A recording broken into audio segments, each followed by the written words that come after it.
Good morning, everyone, and sorry for the technical issues that we've had thus far. Like I was saying, that finance, anyways, is a very tough subject and scares a lot of them, and especially in the background of the COVID situation that we are all facing worldwide, it has become slightly more intriguing. Who better than our panelists today to tell us more about how they see the next 9 to 12 months panning out? Finance is going to be on the mind of most of our developers in the next 12 to 15 months as they come out of these tough times. We have with us today Mr. Rajiv Savarwal. He's the MD and CEO of Tata Capital, and he has had an illustrious career of 26 years in all the blue chip finance companies and MNCs. We are very, very fortunate, and thank you very much, Rajiv, for accepting our invitation to be here and bearing with us thus far. We have also with us Sunil Ramchandani, and he'll be logging in very soon. He's also the head of construction finance and asset monetization of ICICI Bank. He also has 20 years of work experience, and he's also an industry friend. We're very fortunate for both of us, for both of them to be with us today. I'll request Rajiv ji to start with his, my thoughts on the entire COVID situation and how it's going to pan out, and then we'll move on to Sunil after that. And post that, we'll take questions. I'll request everyone to send questions only on the chat box. I will consolidate them and I will address it to the suitable panelists. Thank you very much.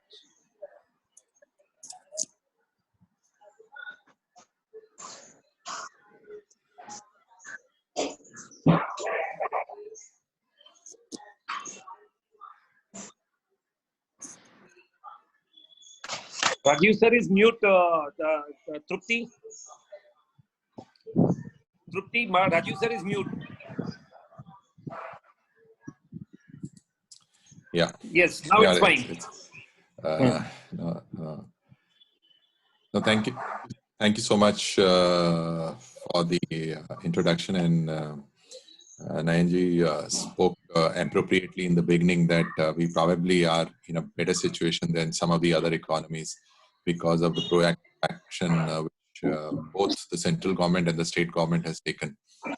Priority for lives more than anything else.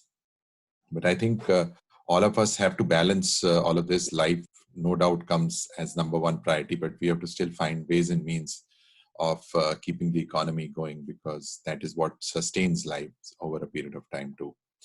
What I thought is I'll share with you a few slides there, and probably tell me if it works. I'll use the share option.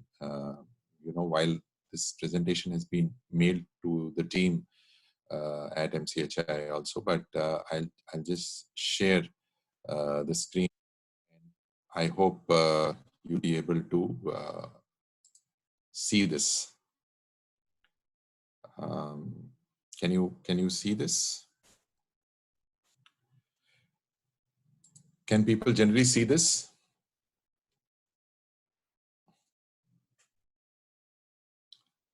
Hello, can people generally see this presentation? Okay. So I assume you can see this. Yes, sir, we are able to see your presentation. Okay. So let me start. While we spoke about the fact that this is something, and we need to look at what we can do at this point of time. But let me admit right in the beginning that these truly are unprecedented times. I don't think so anybody in our lifetime has seen such times before. We have only heard of the Spanish flu, the fact that it occurred in 1918, and nobody remembers about it. We've only read it in books. None of us have seen it. But even that thing was really tough on lives of people. Obviously, the medical science had not advanced as much, but that also lasted for about 3 years or so.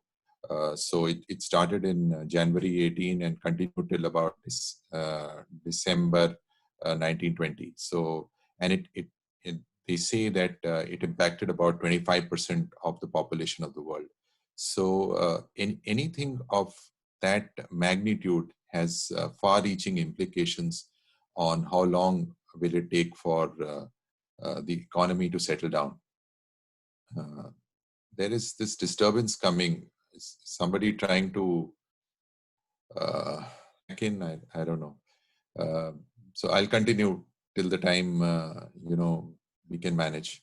But the other point to note is that it is not only in India, but it's there all across the globe, and virtually all economies have got hit by that. If 209 countries have got impacted, more than 1.3 million people impacted, and fatality rate seems to be growing with every day. Earlier people used to compare it with the flu, but it has probably 45 to 50 times higher fatality rate, and currently it's running at close to 4.5%. What we are doing at this point of time, social distancing or lockdown, is to prepare ourselves better to handle this over a period of time. I think all state governments are working towards working towards enabling better medical facilities. Doctors are being mobilized. There's work happening on vaccines and so on and so forth. In fact, if there is any positive comes in, I think so everybody laps it up thinking that this will be the solution, and hopefully that will happen one day. But I think when we talk about a vaccine, it still may take close to 1 to 2 years to get that in place. Until that period of time, I think so the rest of the medical fraternity with the medicines available are taking care of the people who are suffering from this. Good point is that maybe 25-30% of the people don't even come to know or don't even feel anything about it. Over a period of time, I'm sure this will become like a normal flu, and we will have cure for it. But till that period of time, we have to all manage the situation. If we look at all the industries per se, I think so some of the industries will see a much higher impact of COVID compared to some of the other industries. On the left-hand side, we've put some industries which may actually gain out of this in terms of their business. And on the right are industries which will see a much higher impact. As we've seen this for our construction industry, number of events in the past have been painful for it, and this seems to be another one. So the impact on the real estate industry probably will be among the industries which will see a much bigger impact than the ones which will see a lesser impact. Even financial services, while financial services comes in the center where it will see an impact, but I feel that some of this impact may be larger, and it may more be on the red side than on the gray side. And so consequently, we will all need to prepare, not only in the real estate industry, but also in financial services industry, to how best to handle the situation. If we talk about, the past few crises we have seen, and these are the crises which we all remember. We all would have seen these crises happening. The first was the Asian financial crisis. I remember this was the time when we were few years in our job, at least I was. And, that also had a significant impact on the real estate industry. That whole period of 95, 96 to about 2000, 2001 was a difficult period for the real estate industry. But what we saw was the recovery was V-shaped. We could come back to the dotted line shows what our growth path was, and we could quickly come back to that dotted line in 1.5 years or so. Then we, remember the global financial crisis hit us. That also was not as sharp a recovery, but it was still a V-shaped recovery. We closely inched towards what our growth path was. And then we saw demonetization happening. That also had an impact on the growth rate. So each of these actually pulls you down and makes the curve slightly lower on your growth journey. And this is what we have seen. And now we will need to see the impact of COVID. There are different theories prevailing at this point of time, whether we will see a V-shaped recovery, whether we will see a U-shaped recovery, whether we will see a L-shaped recovery. But at least my belief is it's not going to be a V-shaped recovery. We will not recover as quickly as we had seen, earlier, because somewhere the impact is more deeper and it has hit each and every one in the economy. While the global financial crisis hit the financial services much more, real estate and some of the sectors more, but this COVID-19 has probably hit each and every individual across the country. And that's the reason I feel that since it's not only an economic, but a psychological impact which has hit people, the recovery may be slightly slower. But we still have to, be in a situation where we will manage this and come back stronger on this. So I just thought that when we are facing this, what should we be careful about in the short run? And what should we be focusing on? So I just thought I'll put a few points in 2 slides on what we should focus on at this point of time. And then later on, we can discuss and debate on whether these are the right things or there's something more which we should do. So if we look at the immediate term, and by immediate, I actually mean the next 6 months.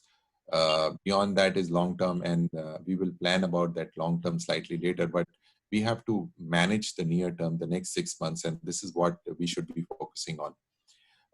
So I put down about 8 points to talk about. The first one, I think we should remain optimistic. Because if you look at the previous slide, we've actually, as an economy, been able to handle all challenges. Indians are supposed to be far more resilient than any other race. And we continue to be strong mentally, and that is what we should demonstrate at this point of time. I think so. Our businesses have also had the ability to bounce back economically, and that is what makes me optimistic that whatever be the challenge, I think we will weather that storm and remain optimistic and come out of it.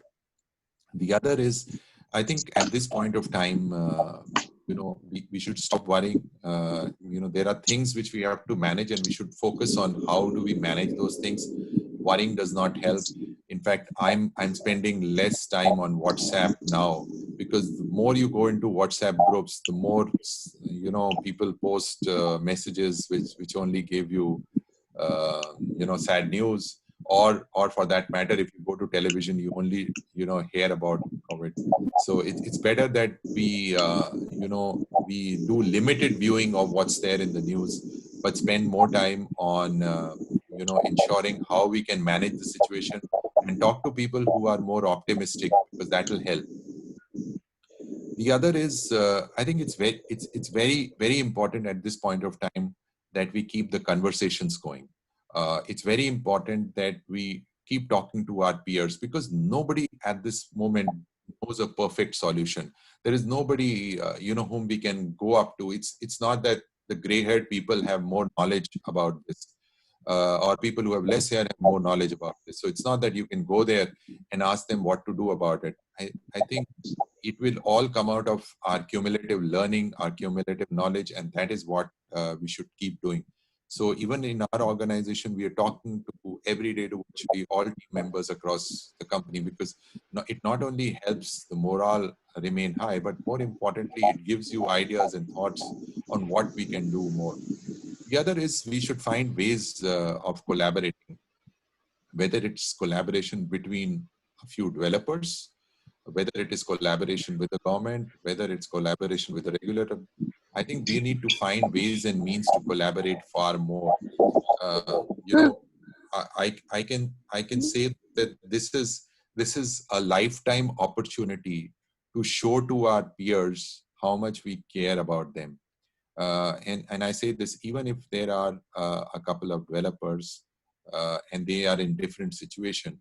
working with a developer who's in a tough time, for a developer who's not in a tough time, working with him, trying to find a solution to what assets he or she has, or how to come out of this current situation is going to be very, very important.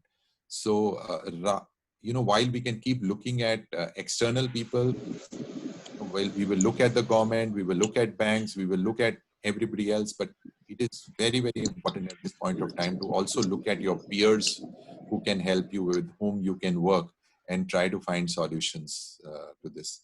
And this is the time where probably we should uh, not look at making that much more money out of our peers, but looking at how we can make each and every person survive in this whole journey. That is the most important thing at this point of time. Third point is maintaining liquidity. And I say this because while the government has introduced a fair amount of liquidity post the RBI notification on March 27, and that was really helpful because it did introduce a lot of liquidity in the market, and interest rates remained subdued. But probably we will need a far bigger, let me say, impetus to the economy. If you look at what's happened globally, the size of the package varies between 8 to 10% of the GDP. In India, it's currently what has been announced is less than 1% of GDP. I'm not saying that we need to go to those levels, but we definitely will need far bigger economic stimulus than less than 1% of GDP.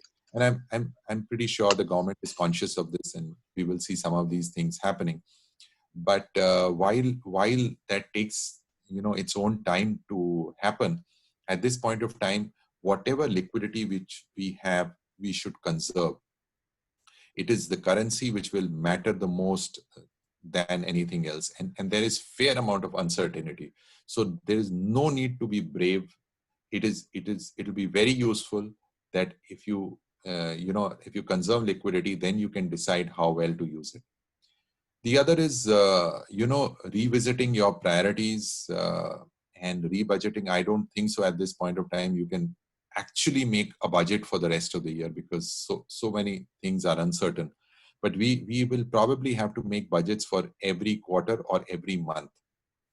And in fact, at some places, people are making budgets for every week and every fortnight, because that is what more at this point of time, because we believe that this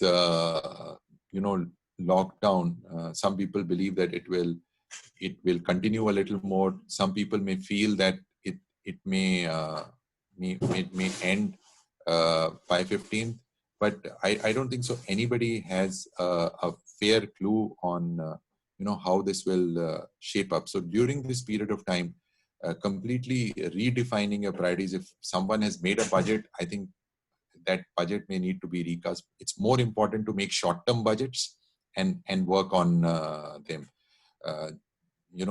Just to give you an example, whether anybody's in a bank or an NBFC, we are talking more about what's the target for this week? What do we want to do on the business side? What do we want to do on our collections? What do we want to do as a communication to our customers? And we are actually breaking whatever our plan for the month is also into weeks and days, and monitoring them. And that is what we will need to do going forward too. The other thing at this point of time is how do we ensure that we conserve more cash? Because there are limitations. Your ability to sell will be limited, because while we are in touch with our customers, the fact that you can't meet them, the fact that they can't see the asset is going to make the top line move in a different way. Similarly, bottom lines will get impacted. So at this point of time, what is in your control is managing your costs. So it is very, very important that you look at how you manage costs. And that is where you should take an ambitious target and say, can I look at reducing my operating costs by, let us say, 20% or somewhere close to that, without impacting whatever sales or construction I have planned to do. So some of these things, we will need to take those ambitious targets and work towards making that happen. And I'm pretty sure that if you look back and see within your systems, you will find there are ways and means of doing it. I was talking to someone in the in another industry, and they were saying that look, even if we had done deals with people of buying raw material, or when we were supplying to someone else, everybody is trying to renegotiate on that. I was talking to a textile company, a owner of a textile company, and he told me that, look, even goods which we had shipped to people like Gap and others, they have called us and told that, look, we want a 15% lower price. So you should believe that everything can be renegotiated.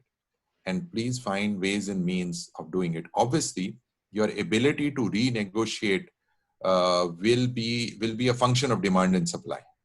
If you are talking to a pharma company and asking him to renegotiate, you may not have too much of leeway. But if you talk to someone where you feel that their demand supply situation is different, then you will be able to renegotiate. So your ability, because if you are going through a difficult time, remember that that person may also be going through a difficult time. And while you have an inventory on hand, he or she also has an inventory on hand. So your ability to renegotiate, look at cutting down on non-essentials and managing costs should happen. And I think so all of you should look at how your total operating cost may probably be brought down by at least 20%, if not more. The other is keeping cash registers running is extremely important. And I say this, for example, a lot of and this is something which you must be doing also, that if you have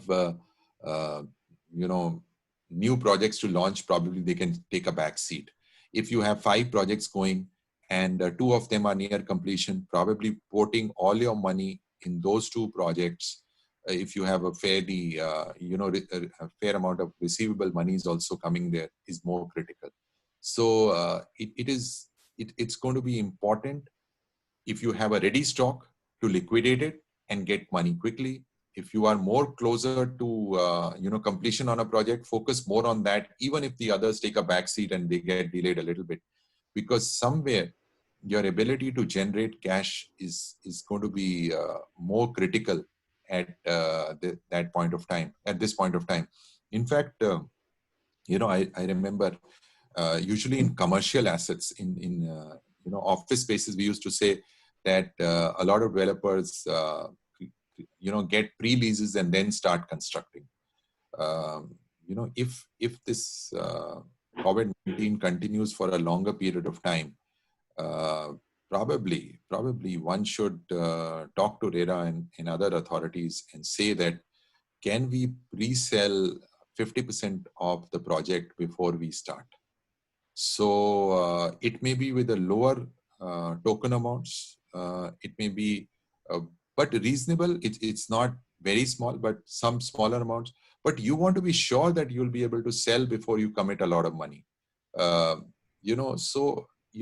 This whole thing of speculative thing should go down at this point of time. And I think so all regulators, industry bodies, and everybody has to work towards making this happen, because today it's not about volumes, but it is more about your profitability, which will be critical at this point of time. The other point, the 7th point, which I had listed, was that creating digital capabilities. And this is something I think so for last few years, I've been talking about it. And the more we create digital capabilities, the better we will be, because in today's time, more of the communication to customers or more of sales is happening through digital medium rather than anything else. So if one is enabled digitally, you are able to communicate more with customers. I also feel that at this point of time, if you have a fair amount of sold inventory, but it is not handed over, it's not complete, please double up your efforts on communication with customers digitally. Customers who have put in a lot of their money into a project would want to know what is the status, would want to know how you're coping up, would want to know that what is your expectation of on completing the project. So even if it is slightly nebulous, still it's important that you communicate and over communicate and ensure that the anxiety is reduced. The last point I want to say is putting in a business continuity plan is extremely important at this point of time. And I say this for everything. Suppose this lockdown doesn't end on 15. Suppose it goes for another 15 days. What do you do? Suppose you've leased out spaces which are, in malls or retail spaces, and some of the, lessees there come and tell you they won't be able to pay rent for 3 months. What are you going to do? What will be your action? If you've taken commercial space, if you're building commercial spaces, I don't think the situation will be exactly similar in the future as it is now, because some things will change. Because working from home will have some impact. Similarly, a lot of economies will realize that if I have to have a back office and if I have to outsourcing will happen. I think so. There's an economic logic behind it of, of saving money. So that will happen. But will they say that I will put all my back office in India, or will they say I will distribute it over to economies? So, some of these things we don't have a real answer, but these are questions. These are questions which are there, and one will need to look at how you will manage each one of them so that you have a business continuity plan. Business continuity plan also needs to be there on people. For example, in my organization, if I'm inaccessible for 15 days, who takes decisions? How do those decisions get taken? And what will happen? And the same can apply to anyone else. And especially in your business, a lot of decisions are taken by all of you, the promoters, the entrepreneurs, you take those decisions. But what if one is inaccessible for 1 week, 10 days? Would all decisions stop? If not, who will take decisions, and under what limits would one take those decisions? So having a complete business continuity plan at this point of time, well chalked out, is going to be extremely critical. So those are the things which I thought are things which we should look at. Sunir and me spoke. Sunir has known this industry very well. Is probably one of the great minds in this industry, and he will, he said he will share more about, what impact could be there on each of the sectors, whether it's residential, retail, and commercial. But later on, we will talk more about it once he completes his speech. And I would only, in the end, say this, that, these are difficult times, but it's more important that we remain strong. We've always demonstrated that we have the highest resilience across the world in terms of striking back, and we will. We should remain mentally and physically strong. We have to take care of ourselves and our loved ones, because only when that is taken care of can we focus on our business. And I'm sure this shall too pass. And we probably in India will do a better job of managing this rather than anybody else. So thank you so much for this. I will unshare. So I will. Yeah. Thank you so much, Rajivji. Just listening to you is so calming. I now call upon Sunir Ramchandani from ICICI Bank to kindly address the gathering. एकदम डराने का काम मेरा है.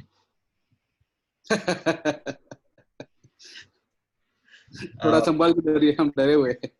It's ironic that a session on path forward actually gets hacked into. And I'm just reflecting, it's the way the virus has actually hacked into our lives right now, right? Where it's the virus that's controlling what we are doing by sitting at home, getting locked down, not moving out for days together, doing these Zoom meetings instead of, personally meeting. Probably like, we reset the password and the meeting ID here. It's time to reset the way we do business. I think when we come out from here, this lockdown or whatever phase we are going through, we would have reset the way we do business. There would be a lot of systemic changes which one should expect. Uh, this is a black swan event. None of us know how to handle it. So we've had numerous calls within, within the peer group, within the industry, within the office. And I don't think anybody has a view, like Rajiv said, beyond week, 10 days. We are just thinking, ki, kal kya? Agla ek hafta kya? Okay, now this RBI circular comes, so what? How do you manage the 31st March? How do you manage the 30th April? So it's literally evolving by the day. We really don't, we believe that not too many people know or can predict right now correctly what's going to happen over the next 2-3 months. But what is most certain is the way we do business will change. It will reset. Pritam, and you and me were speaking, a big question that came up is how is this different from the global finance crisis? And this is a question which keeps coming up every time we have a discussion. One big difference to me is at the time of the global finance crisis, we were all out there fighting it. I remember doing 5 client meetings, 6 client meetings a day. I was in investment banking at that point in time, saying, okay, this investor would have the capability to put in this kind of money, right?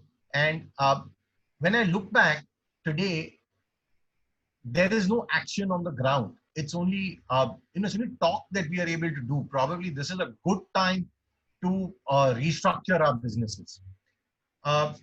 In terms of, I think Rajiv has covered, almost everything on the macro front, and it's almost impossible to speak after Rajiv speaks. I've worked with him for almost 20 years. He's been a mentor to me, a godfather to me. But yes, he left me with this piece where he wanted me to speak on segments. So just thinking about it, if I was to say office, retail, and residential,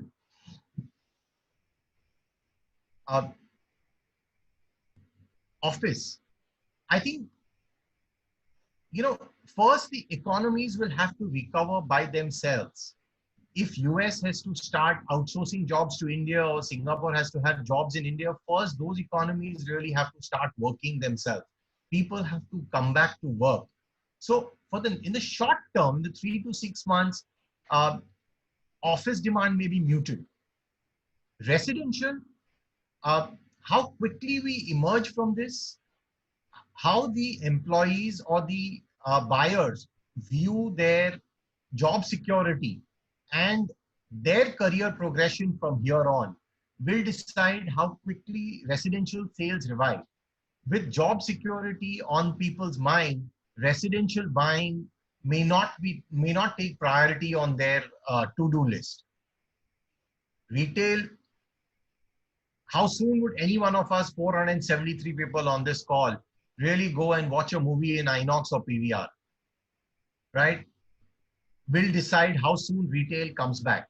There could be retailers who may not emerge from this. So again, that will have to be redesigned.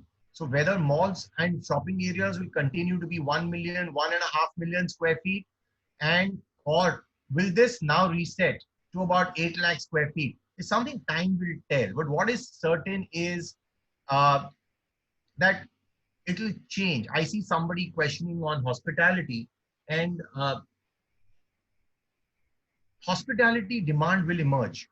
But for that, if you're talking about, I would split it up into luxury and what is consumed by the traveling salesman. People like us who travel for business is who I call the traveling salesman. The traveling salesman demand could also be muted for a while before we actually get that.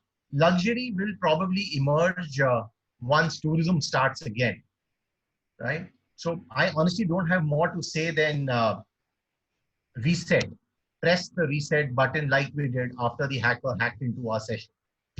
That actually summarizes our situation very well at the moment.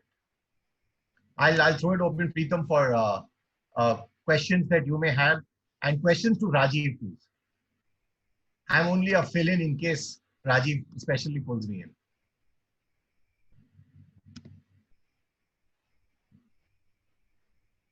Yeah, thank you so much, Sunil.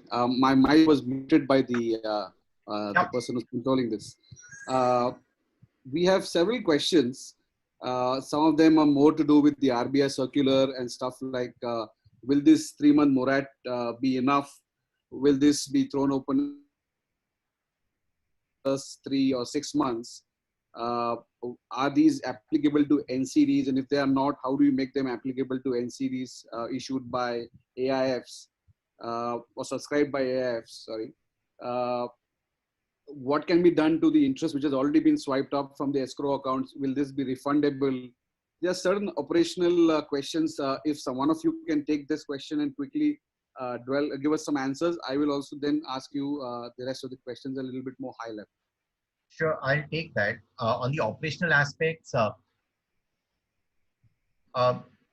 RBI mandates that anything post 1st March, any installment due post 1st March up to 31st May is something, the interest for that period can be capitalized into principal if it's a term loan, and it can be deferred if it is a working capital. Right? Now, different institutions have treated this differently. At ICICI Bank, anything which is paid after 27th of March, that is the circular date, we will even consider a refund. Anything pre that is not something which is being refunded. Any installment which is being serviced pre that. Because if you see the RBI circular, it also said to take care of situations where because of these cash flows being disrupted, loans cannot be serviced. And if installments were serviced before the lockdown came in, needless to say that cash flows were available before that. So they're not grandfathering that, but anything post that. But then I know certain institutions have taken a more liberal view and said that anything from 1st March, they've been considering for refund. Is it available for NCDs? No, it is available for anything which comes under the RBI purview. NCDs, which are governed by SEBI. SEBI has not given any such notification. Can AIFs do it? They may have the discretion of doing it subject to the structure through which they have invested. Operational questions, let me know. I can take you through the whole circular if required. There's this recent issue where the NBFCs have requested the RBI also for a moratorium because they have loans taken from the banks. And since you're a large bank, you may have also extended certain loans to NBFCs. How does that pan out for the NBFCs who have to in turn give this moratorium to their customers or borrowers? So as I have understood the circular, I think this is available for all borrowers of all banks. But I think Rajiv can, on the other side of the table, probably Rajiv can elaborate on that. So, I'll just respond add to what Sunir said to the earlier question in this. So first of all, to the latest question, there is nothing in the RBI circular which at the moment says that you cannot offer this deferment to NBFCs. So they are allowed. There is a guideline given out by IPA which has been circulating around which says this. But I know of banks and PSU banks also who have taken different views. But as per me, there is nothing which prevents this. I think so. More importantly, what people will look at is since there are a number of lenders to NBFC, what is the lead bank doing and so on and so forth. So some of those things will come into play. As far as your earlier question, will 3 months be sufficient and so on and so from the way it looks like, I don't think so 3 months are sufficient. But my personal view is not of deferment, because deferment actually puts far more pain on the borrower in the long run. One doesn't realize that if you defer it and take it towards the end of your loan, you may not need to pay 3 EMIs, but you may need to pay 6 EMIs or 12 EMIs or 18 EMIs, depending on the tenor of your loan. So, and somewhere it is very important to explain it to whoever is taking a deferment, and any one of you is taking it, just understand the implication of it, and then take a decision. Whether you want to do it or not is a function of your cash flows. You are the best judge there. But do understand the implication of it before you exercise the choice. And at least uh, even I would have said that look, deferring is never a great idea. But somebody could have said, look, if I have to pay 100 rupees every month, let us say, as my installment, for these 3 months, I'm okay paying 20 rupees and not 100 rupees. And after that, for next 3 months, I'll be willing to pay, let us say, 35 rupees. And after 1 year, maybe I can pay 120 rupees. So a phased way of structured repayment is always better in the interest of the borrower also, rather Okay. than deferment, because you do any calculation, you will realize that you end up paying much more. So, and it puts the right pressure on anyone if you are going to assume that you will repay some money, because then you will be under pressure to cut your operating costs, do something, get some cash flows in. So and keeping the system under pressure is always a little bit good, because you become more efficient then. So that is my personal view on this. That's a very, very mature view. It's very, very important for our borrowers and our friends in developing community to know that this part of advice is very important. Moratorium for 3 months is fine to deal with the immediate issues. But in case you take a longer moratorium, if it is offered by the RBI, be sure that you can generate enough cash flows to pay it later. The next question is, there are a lot of questions. There are questions about the affordable housing segment. A lot of them are here. What I first start with is asking, since a lot of NBFCs were thinly capitalized and some of them have got into other issues, the balance of the NBFC market and the bank market is going to be it's going to be under pressure from a lot of these developers for home loans and for working capital loans. How do you see the scenario post-COVID with lesser banks and NBFCs been available to fund a huge amount of developers and home borrowers? See, usually what happens in any scenario is, and it's how more people is a function of how the existing people who have borrowed, what is their behavior. So this applies for any industry, whether it is real estate, whether it is personal loans, whether it is car loans, whether it is housing loans. So for example, I'm just giving an example. If I'm in housing loan business and I see that a lot of people start defaulting and they start delaying, my ability to lend to that sector will get limited. I will become more conservative. I will not, no board will allow. That's true for any business. So I think how money will be available for new set of players will also be one of the important things. Will be how do the existing set of borrowers pay the monies, and then it is going to be a function of one believes is where the demand will be high and the sales will be better. That is true for everything. So my view at this short term is not to create any speculative assets, thinking that something sale will get done. In fact, the industry should work with the regulator to, at this point of time, to create an environment. Let's not say that any pre-sales is bad. So let pre-sales happen after the project is approved. But maybe the launch can happen when at least I have 50% people showing interest in buying. And that interest can be with 5 lakh rupees, 10 lakh rupees, or small amount also.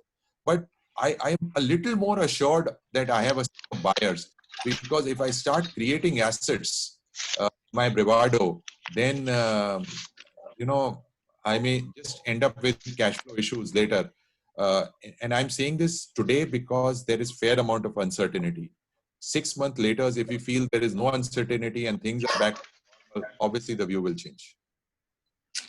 Thank you. Thank you for that. The next most important question on everyone's mind is obviously the question that no one is able to answer is why or when, firstly, and why is the RBI not offering a one-time restructuring option? Or the other way to look at it is, what can we do to convince the RBI and the finance ministry that we require a one-time structuring? There are two parts to this question. The second one is, in the event that the RBI takes time to offer this or doesn't offer it at all, are the banks willing to look at different structures of repayment or some kind of a restructuring? I know it's not allowed, there are provisioning norms which will come in between, but something, are the banks also thinking that in the case there is not enough cash flows and repayments are starting, how will we be able to do our interest payments and principal payments in the next 12 months? Sunil, you want to go before? Or? Yeah, I'll take that. Um, what can we do to have RBI, give this option to the industry? I think it's more of a corporate India problem now, more than a pure real estate industry problem. Is like we did, clap at 5 p.m. and lit the diya at 9 p.m. Probably find a time and all of us pray together, right? To have them give this to us. Jokes apart, as banks, if you're underwriting, there are certain opportunities available. There are certain, I would say, provisions within the RBI norms which are available to relook at the facilities. Wherever those windows are available, banks are flexible to look at that, and we do it all the while. Within the purview. Now, there are situations which are extraneous because of which we cannot. My personal belief is that here, at some point in time, whether it is now 3 months later, we've been working with MCHI along with Aman, Benita on trying to see how we can, impress upon the regulators that this requires a opportunity to relook or redraw the cash flows of the project. Essentially, that is what we need. Are banks flexible? Yes. In everything we underwrite now, we are underwriting with different structures. So we are insisting on, higher debt component, higher equity component, lower sales volumes. If the sales are better, then you draw down lower. And, some of you who are on call, who we worked with in the past 6 months would have probably seen us pushing this with you. While some of you may have thought we are just doing it for fees, we were actually doing it because we believe that sales at some point in time, if it slows down, it really makes it difficult under the new RBI regime, under new circulars, under the new regulations for us to be able to redraw the cash. So that's why we've done that consciously, and are banks able to do it today? Certain situations, yes, but it's a very it's a handicraft business, right? So you're going to look at it. Each situation is very different. There are no two situations which are alike. That's a very valid. So actually, I think everybody has put in a request for restructuring one time, and we're hoping. But I think they were worried on what is the right way to do it, because sometimes it was felt that in 2008 when it was done, it was not handled and done appropriately, and people were aggressive. So I think they're probably thinking about it, but as of now there is no such thing. I'll follow this up with slightly an easier question. A lot of our members are writing to us asking the panelists about what your views are about the interest rate trajectory. Where are we looking at the interest rates in the next 12 months? So, maybe Sunir can add, but according to me, let me say there are two things to this. One is the RBI is trying to introduce more liquidity and trying to bring the interest rates down. So the clear effort from them is that is going to happen. But it is also going to be a function of what banks can pass on to borrowers, whether they lend to NBFCs like us or they lend to developers, what they can pass on. But ultimately, it is it's always a function of demand supply. If you feel that there are a lot of lenders and few developers to borrow, interest rates will come down more. If you feel there are more developers to borrow and few lenders to lend, interest will not come down at the same pace. Unfortunately, I've seen demand supply se zyada, nobody else is a better indicator of where interest rates will go. But it should only go down and not go up. That's what we feel. There are comments also coming on the chat box.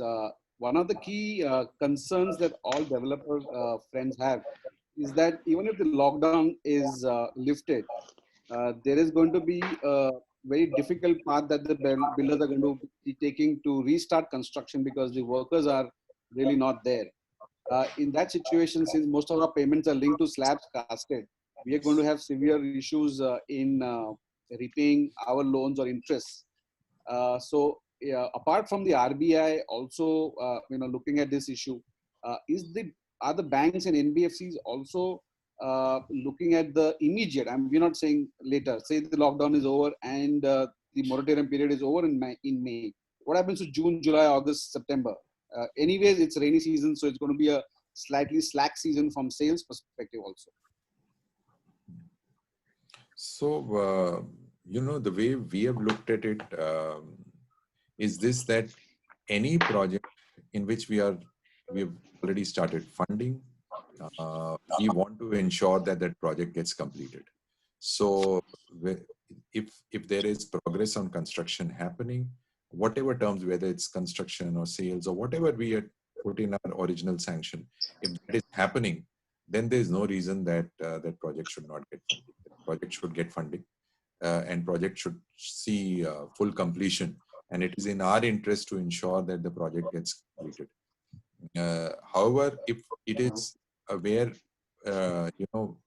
project is not yet started, then one will need to reevaluate in the current environment whether, depending on what was going to get produced, whether that's the right thing, or should the period of that loan change, because for next 6 months we may not have anything happening. So some of those things may change.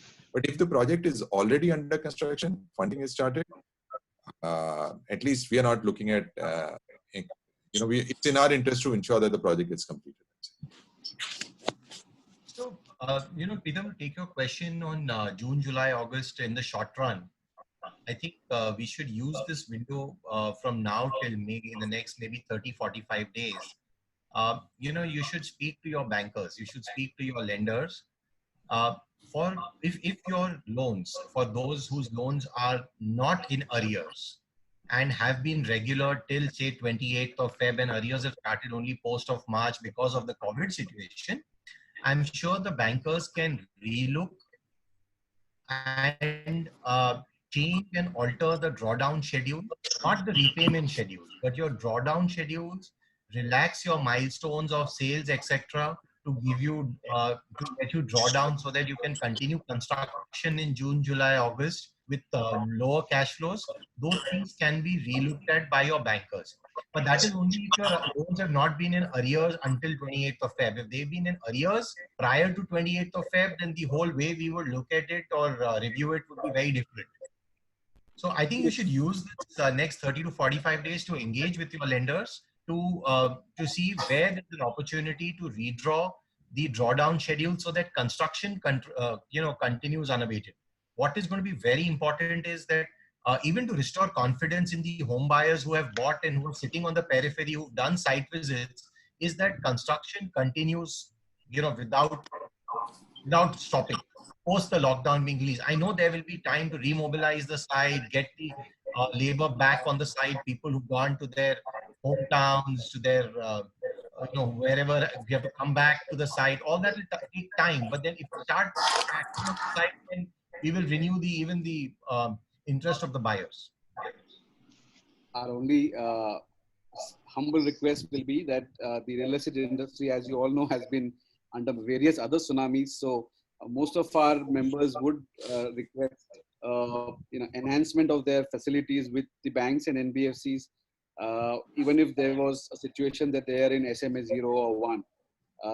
That's obviously to do with your boards and as well as with the RBI. But if you could also represent, because if you look at any of your portfolios, I'm sure a large part of your portfolio will be in SMA 0 or 1. So they also need help, and they also in fact need more help than the people who are current. With that, I have summarized most of the questions which have come on the chat box. I like to throw this forum open to questions from some of our senior members. And then we'll take more questions from members. If you could start your videos and show your hands here, I'll request the moderator to open up your mic. Nayan, do you want to ask a Preetham, question? I'll just quickly ask a question. Yeah. Thank you. Yeah, hi. Rajiv, Sunir, one small observation which I think all the members have been having is that over the last year and a half, I think RBI has done number of rate reductions and very little has actually passed on to the developers. And in fact, in most cases, might not be ICICI or Tata Capital, but in most cases, the NBFCs have actually increased interest over the last 18 months. So there is this, situation that needs addressal. So how would you approach this, and how do you feel we should further interact with, all the institutions? Because ultimately the balance sheets are greatly going to get hit if these interest reductions are not passed on, with margins and profitabilities taking a serious hit.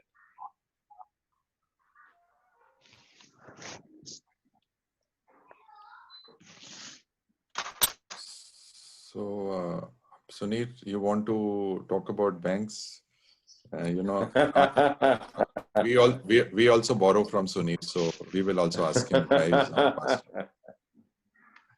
Yeah. So, see, while if you see to the retail borrower, to the home loan borrower, those interest rates have gone down. To the industry per se, because of actually the risk premium going up, the prices have remained stable. Now, I understand, I know what you're referring to with certain lenders actually increasing the rate. That's more of a exit strategy, right? That's more of for you to say no, rather than if you don't want to sell a home to a particular buyer because you don't like the profile, you don't bargain. You don't negotiate. So it's pretty much similar to that, Dharmesh. So frankly, it has happened, I think, across the board. So I think 90% cases, interest rates in the last 18 months would have gone up rather than going down when RBI has generally reduced. Not really. So if I look at my portfolio, the average rate of borrowing is only gone down because the RBI with developers. Then yes, the only lucky developers seem to be with you, my friend, not the industry per se. Thank God that we have a good portfolio. I said, I said, let's all pray at the same time. I pray every morning. There's one small question that members are asking. What stops the banks from linking their interest rates to the borrowers to the repo rate? It's a question that has been repeated a few times. So I thought I would interject in this at this point. So retail has been linked. Retail has been linked. RBI doesn't require us to link on the wholesale side, because while the repo rate changes, actually the transmission that we get is not immediate. It takes time for our loan book also. See, our borrowing is what? The FDs that people keep with us, right? Those rates don't change every month or every quarter. Those change over a longer duration. So obviously it cannot be linked directly to an overnight rate kind of a rate. So Sunir, how do we set up a broader audience on this? Because see, most of the profitability comes from developer loans. And, there is a serious case for the interest rate reductions to be passed on there as well. So, we would love to, as an association, set up better interaction between all the banks and institutions and see how this can be passed on. Yeah, sure, Ramesh. We, anyway, on the last working day of the month, banks do relook and revise their marginal cost of lending rates, MCLR. And all loans are linked to MCLR. So then that benefit does get passed on. Great. Preetham, yeah. Rajiv and Sunil, as CREDAI MCHI, a few things that we are focusing upon, I would just like to take your pick on it, on 5 things. Point number 1, we are telling the government to bring measures which will improve the demand side. So one of the demands, requests that we are putting in is that for the next 4 months, from the day you bring the lockdown is removed, say 15 days from there, for 4 months, you reduce the stamp duty to just 2%, just to incentivize buyers so that they know there is a huge percentage, 3 to 4% gain. So that is one thing that we are planning to do. Second, we are planning to write to the central government and really fight for it. GST earlier was with the ITC option, which they brought it into a composite scheme. So it was a complete window dressing. So what we are requesting is keep GST at 5%, but bring in ITC. So that's second. So that will bring down the cost of construction. The third thing that we are doing is going and telling corporation and the state government that whatever approval costs that we have to bring, like fungible premium, staircase premium, everything, you collect it at the time of the OC. And depending upon the payment I make, you release my OC. So that way, whatever funds I have will go only into construction. Fourth thing we are trying to say, you reduce the cost of the approvals. So reduce the RR rate and so on and so forth. So which will bring down by 10-15% the very cost of the project. And the last thing, which is the most important, that, and I would like specifically both of you to say, that everybody now has realized that real estate is a safe, reliable, appreciating asset. Stocks is just a matter of paper. Mutual fund सही है, कितना सही है अभी यह सबको पता हुआ है कि म्यूचुअल फंड कितना सही है, बट हम सब 130 करोड़ लोग आज घर में बैठे हैं, तो घर है तो मैं हूं ना आज. So what we are trying to do is to have a big campaign going on, where we don't want to use, we want to use influencers, but this time we as developers ourselves want to come and say कि real estate है, safe है, and especially after RERA, you will not find any cases of people cheating, being cheated or anything of that sort. So this is the 6 things that we are planning to do. And I would like to, that is there anything else, or how would you make the priority if you were the president of CREDAI National, how would you make the priority, what I want to know? Nice. I'll Rajiv got in and take that. Yes. Part on that. Nirmay, what we need to see is what will bring the home buyer back to buying. If we see the journey from 2003 to 2007, which was a exciting journey for all of us who worked in the real estate industry in 2003 to 2007, right? Where you could go to a site on a Sunday, get quoted one price, go back on Tuesday, and then the price had gone up.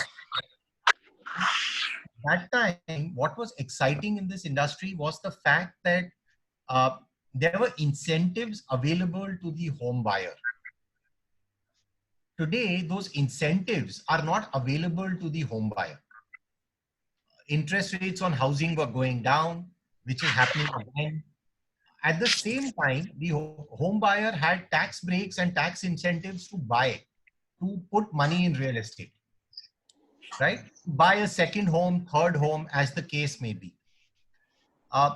Having said that, if you see the entire regulatory framework in India on real estate is saying real estate is a consumption asset and not an investment asset. So if we say real estate sahi hai, mutual fund sahi hai, and we question that kind of an approach, I'm not sure whether it will even impress upon the regulatory framework. If you, in fact, on the other hand, we say that, safe in your homes during emergency. Are you safe in your home? Do you have a home? Then you're still catering to a need class. My view is we should avoid playing on investment as in real estate as an investment asset, because that is not something the regulator likes. And at the same time, if I see whether we are asking for approval cost, approval timelines of those approval, etc., all that is again for us as an industry more than for the direct benefit to the home buyer.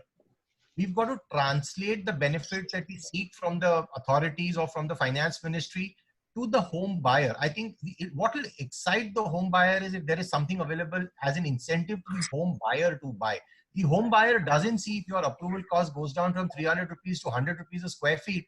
The home buyer doesn't understand this. It will be like Dharmesh bhai asking us that, why is that transmission not happening when the repo rate is going down? And I'll give you a long explanation and justifying myself, right? So it's a similar kind of a situation. We have to seek incentives for the home buyer, direct incentives for the home buyer. Like what?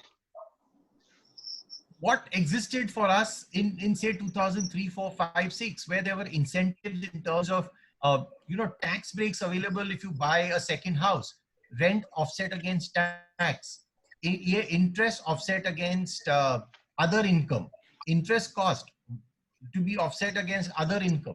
If you want to create housing supply, then people have to buy homes for that supply to be absorbed. Rajiv? No, I have very similar views on this. Everything has to be, see, if you want something from the government, while if there are certain bottlenecks, your approval costs, I can understand that. Beyond that, if it can be positioned as something which will benefit the customer, the chances of it getting done are higher. Like you listed down a number of points, stamp duty reduced, so GST with ITC, all that is fine. But can you then say that, look, the cost, because we totally don't know the benchmark, what will you say? The cost to the customer has come down by 10%, 15%? How do you say that? How will you communicate that? So that is important. How are you going to communicate it? While if you say that, okay, just make that approval process for me, rest give benefits to the customer to buy. Let the customer pay lower stamp. Let the customer get benefit on the interest paid. Let the customer, if he buys a second house, he can offset against his income.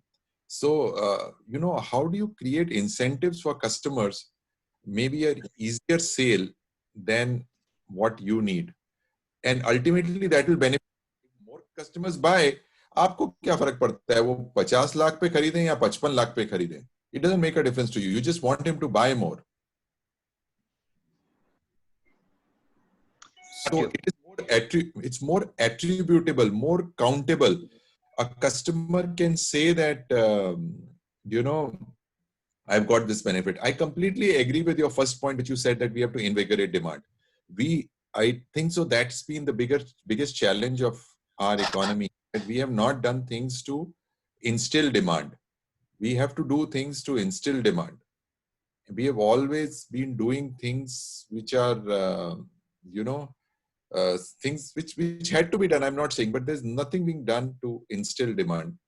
To make, why should a person buy a house compared to anything else? Today also, if I buy a house, I know first thing I've lost is 5% stamp duty. वो मैं बेचूंगा भी तो कभी मेरे को मिलेगी. I will never get it. So अगर मैं स्टॉक भी खरीद रहा हूँ तो ठीक है 5% तो डाउन जाएगा, मुझे क्या फर्क पड़ता है? आज की डेट में ज्यादा डाउन गया, but otherwise, so I think if you think through on how will make it better for the customer and the reason for to buy, it will become helpful to the government and the customer to understand it also. I think Nayanbhai, I have one more meeting to attend. Yeah, sorry. To join another.